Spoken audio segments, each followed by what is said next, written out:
впечатляет своими внедорожными характеристиками. Этот автомобиль надежен во всех отношениях. Это самый уважаемый внедорожник за всю историю, к тому же и старейший. В конструкции высокие внедорожные качества. Это авто разработано для сложных условий эксплуатации.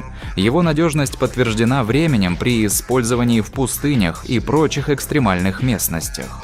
Среди больших внедорожников означает синоним надежности и долговечности.